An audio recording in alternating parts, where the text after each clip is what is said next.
Assalamualaikum warahmatullahi wabarakatuh. Tumpang sari pepaya California dan cabai. Kenapa pepaya California cocok ditumpang sarikan dengan cabai? Nah, sistem ini dianggap sistem yang paling masuk akal. Masalah nyata para petaninya saat ini nih, kebanyakan petani hari ini menghadapi masalah yang sama. Lahannya terbatas, biaya produksinya naik, harga panen tidak stabil, dan resiko gagal panen yang tinggi. Menanam satu jenis tanaman saja seringkali nih bikin petani bergantung pada sumber pendapatan yang ditanamnya itu. Ketika harganya jatuh atau tanaman terserang penyakit, seluruh usaha bisa langsung rugi. Disinilah konsep tumpang sari menjadi relevan ya. Bukan konsep baru sebenarnya sih, tapi sering disalahpahami atau diterapkan tanpa perhitungan.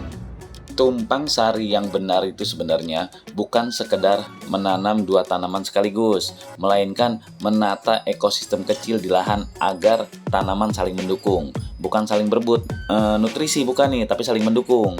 Pepaya California dan cabai adalah contoh kombinasi yang jika dikelola dengan benar, sangat rasional atau masuk akal secara ekologi dan ekonominya. Prinsip dasar tumpang sari, ingat nih, bukan sekedar hemat lahan. Pertama, prinsipnya ekologi. Dalam alam, tanaman yang jarang tumbuh sendirian. Mereka hidup berdampingan, saling menciptakan keseimbangan. Tumpang sari meniru prinsip ini. Pepaya California adalah tanaman tahunan dengan batang tunggal dan tajuk di bagian atas tuh memayungi lah kalau nggak ngerti tajuk. Cabai adalah tanaman semusim dengan tinggi, nggak terlalu tinggi kan, agak rendah deh mah. Jadi bisa di bawah si pepaya dan bisa dinaungin.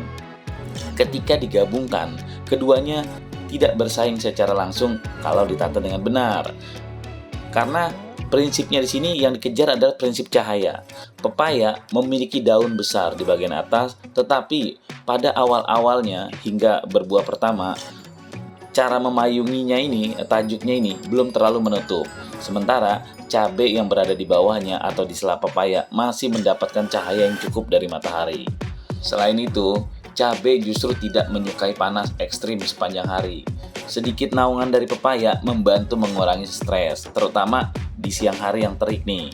Prinsip akarnya, akar pepaya cenderung lebih dalam dan menyebar ke bawah. Sementara cabai memiliki akar yang lebih dangkal dan aktif di lapisan atas tanah. Ini penting karena berarti perebutan nutrisi bisa diminimalkan. Air dan pupuk bisa dimanfaatkan di lapisan tanah yang berbeda. Struktur tanah nih menjadi lebih hidup. Prinsip mikroklimat.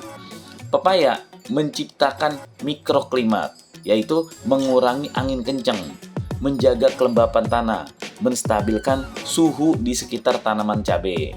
Lingkungan mikro yang stabil membuat cabai lebih jarang rontok bunganya dan lebih konsisten buat berbuah.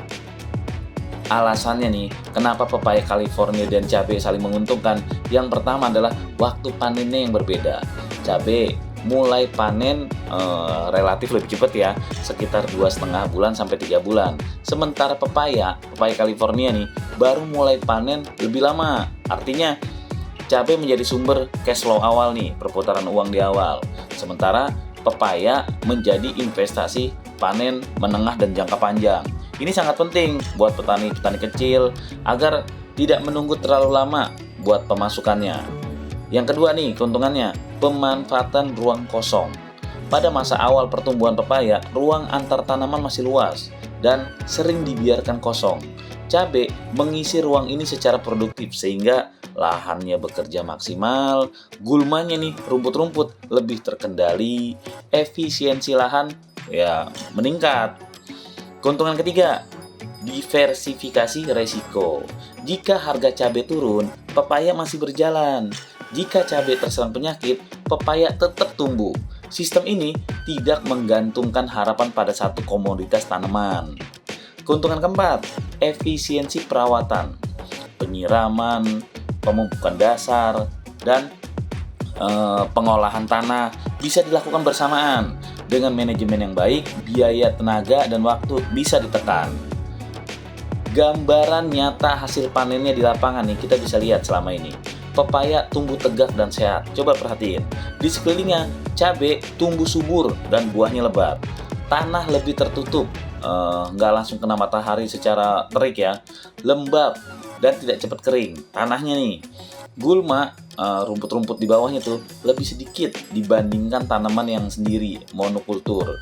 Ini bukan teori, ini hasil praktek yang nyata. Bisa dilihat lah gimana yang kita lihat saat ini di hadapan kita nih ya. Siapa yang bisa nerapin sistem ini? Ya semuanya, kita petani pemula. Sistem ini cocok buat pemula karena tidak bergantung pada satu hasil. Belajar mengelola 2 tanaman sekaligus, bisa melihat hasilnya secara bertahap. Petani-petani yang punya lahan sempit, tumpang sari membantu lahan kecil tetap produktif dan bernilai ekonomi. Petani yang ingin stabilitas pendapatan dengan panen bertahap, pendapatan lebih merata, dan tidak musiman. Nah, pemirsa, kenapa sistem ini masuk akal? Intinya, tumpang sari pepaya California dan cabai karena memiliki alasan. Yang pertama, selaras dengan alam. Yang kedua, efisiensi secara lahan. Yang ketiga, seimbang secara ekonomi dan pemasukan. Yang keempat, lebih tahan risiko. Kelima, cocok untuk petani kecil hingga menengah. Ini bukan eksperimen sembarangan nih, tapi sistem yang punya dasar logika, ekologi, dan pengalaman di lapangan. Nah, untuk episode selanjutnya, kita akan bahas pola tanaman dan jarak idealnya supaya cabai bisa lebih lebat tanpa mengganggu pepaya. Berbagi tidak pernah rugi, rugi kalau tidak pernah berbagi. Usikum wa nafsi bitaqwallah, dan saya berwasiat kepada kalian semua agar selalu bertakwa di jalan Allah. Lebih sedikit saya minta maaf kalau salah omong salah kata. Wassalamualaikum warahmatullahi wabarakatuh.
Nah, itulah diskusi kita. Tulis di kolom komentar apa yang kamu pikirkan agar kita bisa mendiskusikannya lagi. Yang belum subscribe, jangan lupa subscribe dan aktifkan lonceng agar channel ini terus terbangun dan kamu menjadi yang pertama mendapatkan pemberitahuan video untuk diskusi-diskusi kita yang lebih seru lagi.